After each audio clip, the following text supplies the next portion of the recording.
Xin chào tất cả các bạn. Hôm nay muốn giới thiệu với các bạn sản phẩm mình tự làm rất yêu thích. Từ một cái ổ cắm điện, bây giờ mình chế thêm cái bộ phận sạc điện có đồng hồ báo vôn và báo dòng điện sạc bao nhiêu các bạn á. Rất là yêu thích luôn, dễ dàng làm các bạn, mà chỉ mất 20k thôi các bạn. Bây giờ trước hết mình muốn thử cho các bạn xem mình yêu thích ở điểm nào nha. Mình cắm cái sạc điện thoại thì nhất trước, dòng sạc bây giờ nó tăng lên tầm 1A rồi các bạn nhé. Mình cắm thêm một cái nữa các bạn. Đó, bây giờ là hoạt động hai cái rồi các bạn nhé. Khi mà các bạn sạc vào á, là nó sẽ báo dòng sạc tương ứng với cái máy mà đang tiêu thụ năng lượng. Ví dụ mình cắm vào thì nó sẽ tiêu thụ dòng điện bao nhiêu là nó báo rất là chi tiết luôn các bạn. Các bạn cắm ở đây mình có làm 2 cổng sạc cho nên cùng một lúc có thể cắm 2 máy được các bạn. Hiện tại là 1.6A. Nếu như điện thoại mà đây thì nó sẽ báo là dòng sạc nhỏ lại, nó tự động rất là tốt và dễ kiểm soát tất cả các thiết bị nha các bạn. Bây giờ mình không muốn sạc điện thoại nữa, bây giờ mình thử sạc cái cục sạc dự phòng này xem. Rồi mình cắm vào, cục sạc này nó đang đầy rồi các bạn, cho nên dòng sạc rất là nhỏ luôn. Giờ mình sẽ thử cái này, nó không chỉ sạc cho điện thoại mà nó có thể là làm được nhiều việc khác. Ví dụ như mình đang sạc cái cục pin 18650 pin cũ, lấy ở các shop pin laptop rất là nhiều các bạn, rồi tận dụng. Và các bạn mua bó sạc này chỉ có 3.000 đồng ở trên mạng, rất là nhiều luôn các bạn nha. Rồi các bạn hàng theo cái sự hướng dẫn của cái bạn này, có cái chi tiết hướng dẫn. Các bạn cắm vào, các bạn thấy nó sạc gần 1A nè, dòng điện cũng là khá mạnh các bạn ha. Nếu các bạn có các cái thiết bị khác, ví dụ mình có cái loa Bluetooth này, dòng của nó thông thường ăn rất nhỏ, bây giờ mình cũng cắm thử xem nó tiêu thụ dòng bao nhiêu các bạn nha. Quá nhỏ luôn, nó ăn dòng nhỏ quá các bạn, 0,02 à. Bây giờ mình sẽ để các bạn nhìn ở bên trong để xem có tất cả những cái thứ gì các bạn nha. Đầu tiên là cục sạc Samsung, một cái chân cắm sạc 5V mà mình cắt ra từ những cái dây như thế này các bạn. Như thế này mình chỉ cắt ra, lấy một cái đầu, lấy 2 dây đỏ và đen này thôi các bạn nhé. Rồi cái thiết bị quan trọng nhất là cái bảng đồng hồ này các bạn. Đây, cái này mua tầm 20k ở trên mạng. Mã của nó để mình đọc cho anh em xem là DSN gạch ngang VC288. Mình chịu gần cho anh em xem để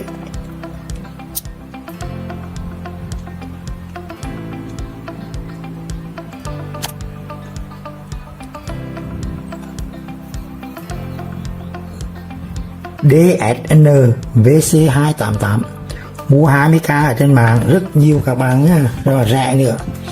Và các bạn có cái schema, khi mà người ta bán ở đây có cái schema hướng dẫn để lắp ráp như thế nào, cũng rất là dễ thôi, và các bạn cứ theo đó mà làm nha. Còn ở đây có 2 cổng sạc, các bạn muốn bao nhiêu cổng sạc thì tùy, các bạn hãy tận dụng ở các cái cổng sạc cũ ở trong các cái cục sạc điện thoại hoặc là main board, các bạn lấy ở đâu cũng được tùy các bạn. Và chỉ cơ bản là hàng được 2 chân âm dương 5V ở đây thôi các bạn nhé, như thế này các bạn nhé. Nó rất là đơn giản vậy thôi, quá trình làm rất là dễ dàng các bạn. Từ một cái ổ cắm điện, các bạn cấu vào các cái dây theo cái sơ đồ. Khi mua các bạn đồng hồ này về là có sơ đồ các bạn và cắt gọn gàng. Quan trọng nhất là các bạn cái điện 220 này các bạn, ngay cái chân sạc này các bạn phải hàng và bắn lại cẩn thận các bạn nha. Và ổ cắm điện này vẫn giữ nguyên để vẫn sử dụng như bình thường. Khi đó cái sạc điện thoại này mới có giá trị của nó các bạn nhé. Bây giờ mình sẽ cắm điện vào đây để các bạn thấy là nó vẫn sử dụng bình thường các bạn nhé, chứ không phải là bỏ đi nhau đâu nha. Đây là một cái bóng đèn mình cắm thử cho các bạn xem này, sáng đẹp này. cả hai ổ điện này mình vẫn còn giữ nguyên các bạn nhé, để vẫn sử dụng bình thường chứ không phải bỏ đi. Các bạn lưu ý điều này nhé, đừng có bỏ đi các bạn nhé. Như vậy là hôm nay mình đã giới thiệu cho các bạn xem rồi các bạn nhé, và các bạn có thể dùng cái này để làm được nhiều việc khác nhau. Ví dụ bây giờ mình có cái chân sạc này, mình có thể làm sạc cho pin mà không cần bó sạc cũng được, gọi là sạc nhanh đấy các bạn. Mình sẽ thử cho các bạn xem nhé. Ở đây mình có sẵn một cục pin 18650 cũ của các cái cell pin laptop đem ra tận dụng rồi các bạn nhé. Bây giờ mình cắm vào và đưa 2 dây âm dương này vào, các bạn xem nó ăn dụng sạc như thế nào các bạn nhé. Cái này rất là đơn giản thôi à, cái này ai làm cũng được hết á, nhưng mà quan trọng là đó, các bạn thấy dòng sạc nó lên 5A 6A luôn các bạn. Sạc pin rất là mạnh, rất là nhanh đầy. Và mình dặn dò các bạn là sạc cái kiểu này là vì dòng quá mạnh cho nên nó sẽ rất là hại nếu các bạn để lâu. Thành ra là cách sạc này chỉ là sạc nhanh trong vòng 5 phút 10 phút để cho pin nó nhanh đầy và sử dụng trong các cái tình huống khẩn cấp thôi các bạn nhé. Các bạn thấy này, nó 7A rồi này, 7A rồi các bạn. Để mình giữ cái chân này để đúng âm dương của 2 sợi dây của nó các bạn nhé. 6A các bạn, sạc rất mạnh luôn này. Các bạn để ý là nó sạc rất mạnh nhé. Như vậy có thể nói là ngoài cái việc sạc cho điện thoại cơ bản nhất hoặc là sạc cho các cái pin dự phòng thì nó còn có thể dùng một việc khác, đó là sạc trực tiếp cho các cái loại viên pin mà các bạn cần phải sạc gấp. Và pin điện thoại các bạn cũng sạc được nữa, nó rất là đơn giản.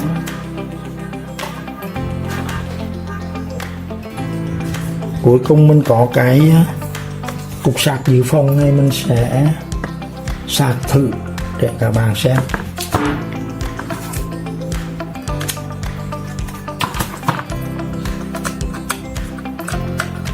Rồi, đảo đèn sạc dòng điện ăn 112 A, tức là 1.12A.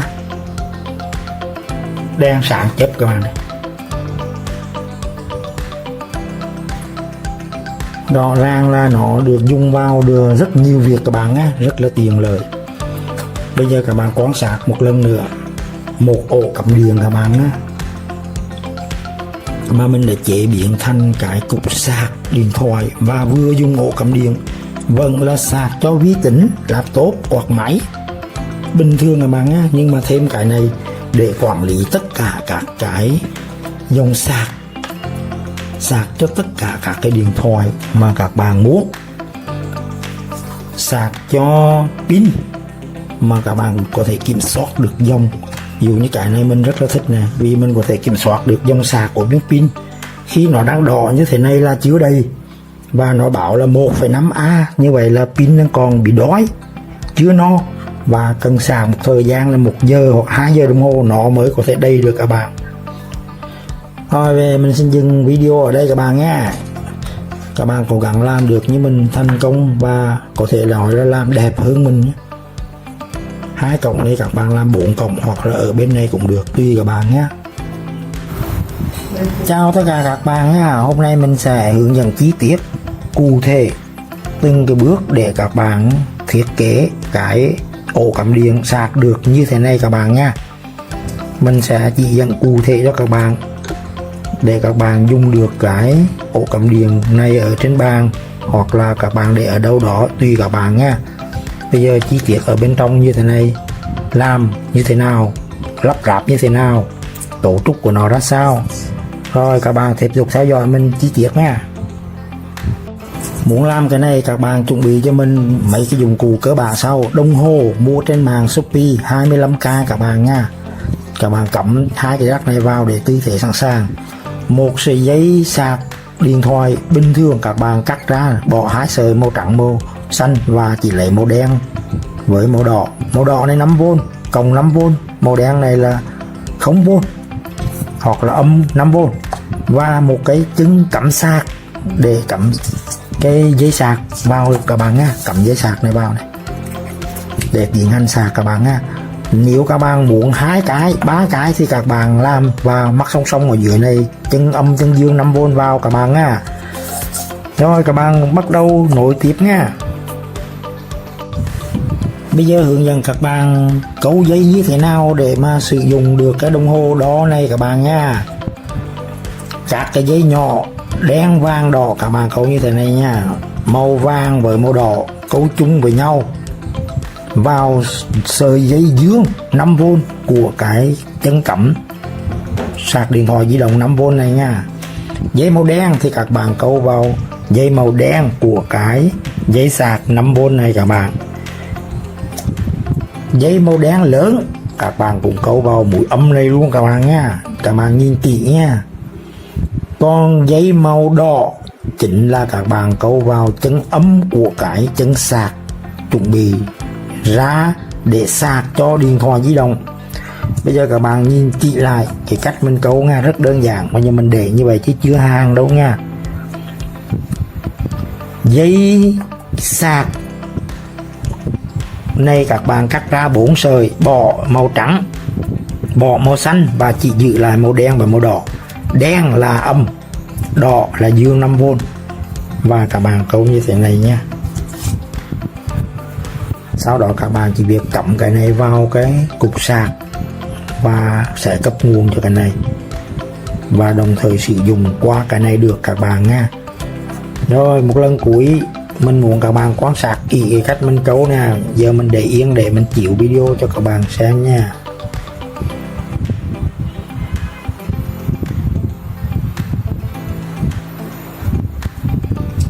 Đồng hồ này là mã của nó là DSN VC288 các bạn nha. Mua ở trên mạng tầm 25k, rất là rẻ luôn. Mua ở Shopee 2 ngày là có các bạn nha. Bây giờ các bạn quan sát kỹ nha. Chỉ như thế này thôi, nhưng đến khi mình lắp vào là nó rất là gọn gàng các bạn nha. Mình đã cắm vào cái ổ sạc iPhone này các bạn nha, để lấy điện 5V ra nối cho cái đồng hồ này và cấp nguồn tới cái chân sạc này các bạn. Đồng hồ bây giờ là báo đỏ 5V, dòng sạc là 0.00A, tức là chưa cắm thiết bị gì cả. Bây giờ thì các bạn chỉ cần cắm cái dây sạc và điện thoại vào đây là nó sẽ sạc thôi, rất đơn giản. Và các bạn tháo ra thì nó không cấp nguồn, tắt, và các bạn cắm vào thì dùng được thôi. Đó, đơn giản các bạn, như vậy thôi các bạn nha. Và chính cái cục sạc này mình đã bỏ ở trong cái ổ đi cầm điện này, mình bỏ đằng sau cái ổ cầm điện này để tạo cái sự gọn gàng, bí mật và đẹp. Như vậy là dễ dàng biến ổ điện thành cái sạc di động, sạc dự phòng, sạc tất cả các thứ, sạc loa Bluetooth chẳng hạn, sạc đèn led chẳng hạn, mà có thể đo được dòng sạc của nó các bạn nha. Bây giờ mình sẽ tiến hành cắm điện thoại dây sạc vào đây để cho các bạn thấy nha. Giờ mình đã cắm cái dây sạc cho cái điện thoại này rồi các bạn nha. Bây giờ mình cắm vào đây để ăn cái dòng 5V nha, và các bạn quan sát nha. Đó, dòng sạc bây giờ có rồi các bạn nha. Vốn bây giờ giảm xuống còn 4.8 do cái dây sạc này nhỏ nhỏ quá thì bạn nên dùng dây lớn lên các bạn nha. Dây sạc này, điện sạc bây giờ nó ăn là 0.85 này, nó thay đổi là tùy theo cái điện thoại này các bạn nha. Khi điện thoại này dùng dòng lớn thì nó sẽ tiêu thụ dòng lớn các bạn nha. Đó, các bạn thấy hiệu quả rõ ràng vậy không các bạn? Bây giờ mình gỡ dây sạc này ra là 000 liền các bạn nha. Bây giờ cắm vào này ha. Rồi, chưa ăn các bạn. Rồi, vô nha. Đó, các bạn thấy ăn là dòng 1A liền ha. rất là hay nha. Bây giờ mình rút ở đây thử xem sao nha. Đó, các bạn thấy hiệu quả nó không cầm ở đấy nữa nha. Bây giờ cầm nè, giờ mình còn một tay cho nên cầm cũng hơi khó, trong cái tư thế này mình cầm hơi khó rồi. Đó, ăn dòng rồi ha. Một này không cầm điện thoại nữa, các bạn cầm bất kỳ thiết bị nào nó cũng có tác dụng hết các bạn nha.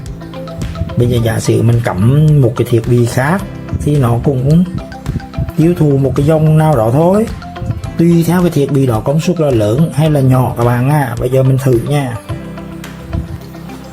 Mình đang cắm cái đèn led để các bạn để thử cái đèn led này nó ăn cái dòng bao nhiêu các bạn.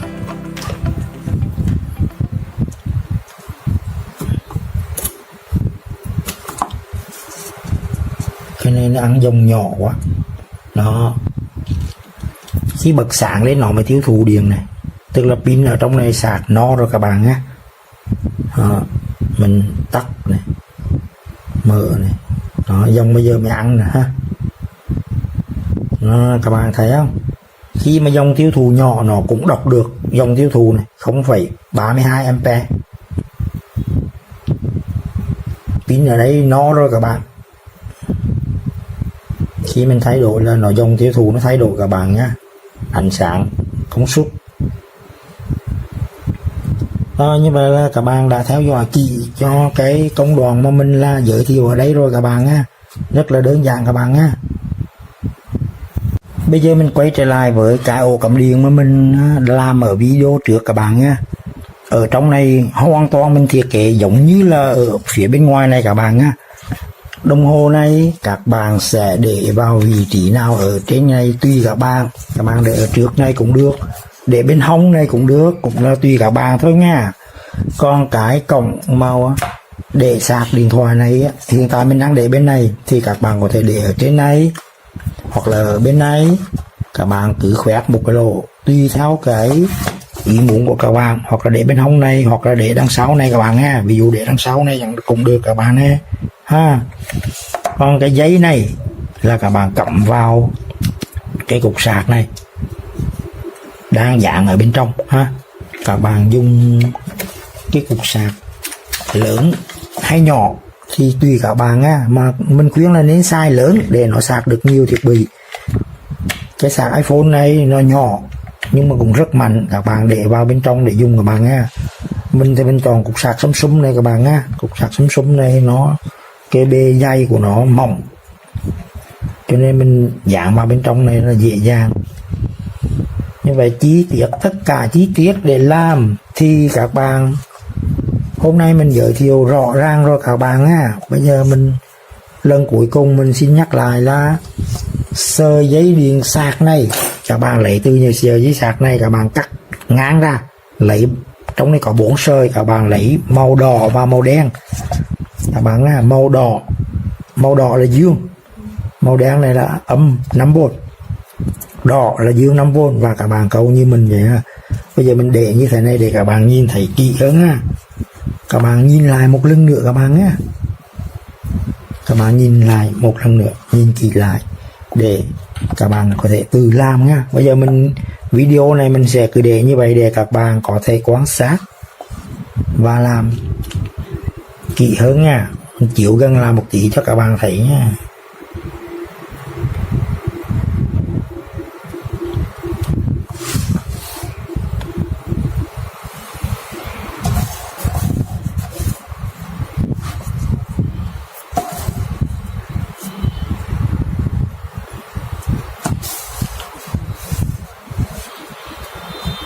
Thôi các bạn nhìn kỹ để làm nha. Các bạn nhìn kỹ để các bạn có thể thấy được các cái sản phẩm mà mình làm rất đơn giản các bạn nha. Giấy sạc USB cắt ra lấy 2 sợi màu đỏ và màu đen để dùng dương 5V và âm 5V. Âm 5V này sẽ nối vào màu đen lớn và màu đen nhỏ của cái đồng hồ này. Dây màu dương đỏ 5V của cái dây sạc này các bạn nối vào dây dương màu đỏ và màu dương màu vàng của cái dây của cái đồng hồ này. Đồng thời màu đỏ này nối ra chân dương của cái chân sạc. Trên bo này còn là dây màu đỏ lớn để đo dòng sạc. Để đo dòng sạc các bạn nhé, thì các bạn câu tới chấn âm của cái chấn sạc này. Như vậy thôi các bạn nha. Bây giờ mình nhắc lại nha, dây sạc này á, các bạn cắt ra lấy màu đen và màu đỏ. Dây màu xanh và màu trắng các bạn cắt bỏ đi.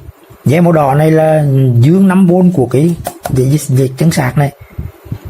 Dây màu đen này là âm 5V. Âm 5V các bạn câu vào màu đen nhỏ và màu đen lớn của cái bo này nha. Còn dây màu đỏ các bạn câu vào màu đỏ và màu vàng của cái bo này. Đồng thời lấy một sợi dây màu đỏ câu ra chân dương của cái chân sạc để mà các bạn sạc điện thoại nhá.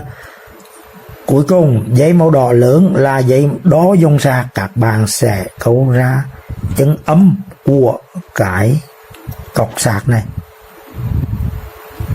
Chỉ có vậy thôi các bạn nhé, là coi như các bạn đã hoàn thành rồi đó.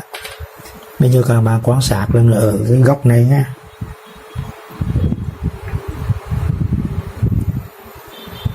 Mình muốn để như vậy để các bạn nhìn kỹ và làm theo nha, thay vì mình chụp hình một cố định